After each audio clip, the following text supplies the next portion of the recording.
How's it going, everyone? I am here with John with American Patriot Relief. His organization here is working and helping the January 6th detainees, providing essential services to them and their families. So, John, can you tell me a little bit about the organization and what you guys are all about? Yes, sir. We're a totally 100% volunteer organization. Everybody that works for us, works for free. We don't charge. We don't even charge for the travel expenses to get to these events. We're 100% donated services by us.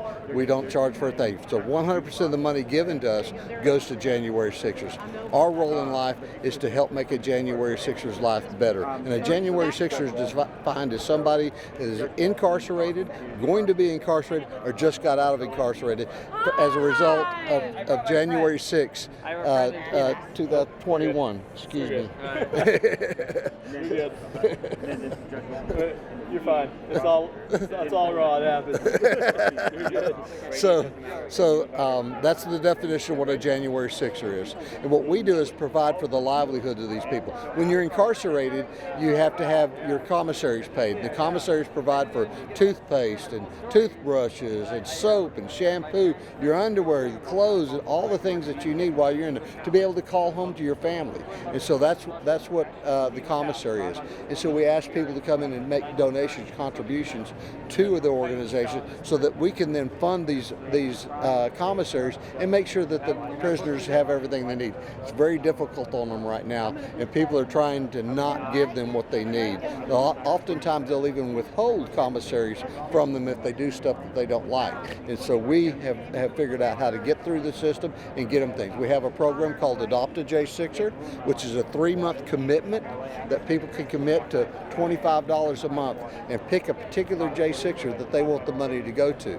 And so we're asking people to commit to 3 months. At the end of the 3 months, we will notify you and let you know that the commitment's over with. We also pay for things like living expenses. Let's say a January 6er needs to get to his court trial, and he doesn't have the money because he's lost a job or she's lost her job, and so we want to help them get there. So we will pay for their expenses of travel to get to wherever their court case is, normally the D.C. area. And so we'll pay for that so that they can get there and not be charged with contempt of court for not showing up, which would be another charge added on top of the already ridiculous charges that they're charged with. And so we make sure that they get there. In addition to that, we also pay for the living expenses of the family that are at home. We'll pay for utility bills, fix automobiles. We've done all sorts of things. And it may be somebody that could even just have a dog that needs to be housed or something while they go off for a brief period of time to jail. So there could be a number of things that they need, but we give them a hotline to call to help. We also have a hotline called 833-SAVED-J6, 833-SAVED-J6. And this is for J6ers and their families to call into when they're having stress and emotional problems, and we will help get them to where they need to be when they call in. We don't take a penny for anything other than for the J6ers. We post our financial statements on our website, AmericanPatriotRelief.org, every quarter, so people can see what's going on with the money, and we can be 100% transparent that we're spending all the money on the J6ers and helping them out and helping them in their lives. These people don't deserve what has happened to them, and we need to stand up and stand in the gap. That's our motto, standing in the gap for them to help them get back to a real life world that should be normal life. I mean, they should have never been let into the D.C. gulags to begin with, but here we are because they're politicizing conservatives. And it's really sad to see our nation devolve where we essentially have our own Gestapo or KGB, and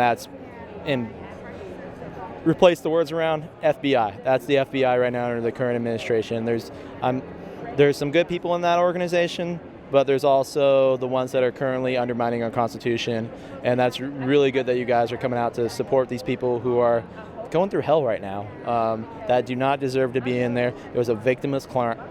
Even if they were trespassing, it's a victimless crime. They shouldn't be in jail for that.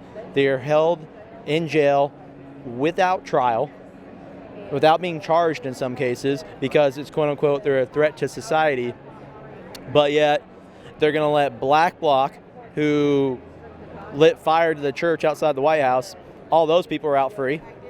You know how many people have been charged with insurrection? 0. Absolutely zero. Yep. Zero charges. But that's what the news media and everybody's saying. It's not insurrection. It wasn't insurrection. It was a peaceful, for the most part, peaceful protest. There were some bad actors that came in and did some stupid stuff. I don't believe they were patriots.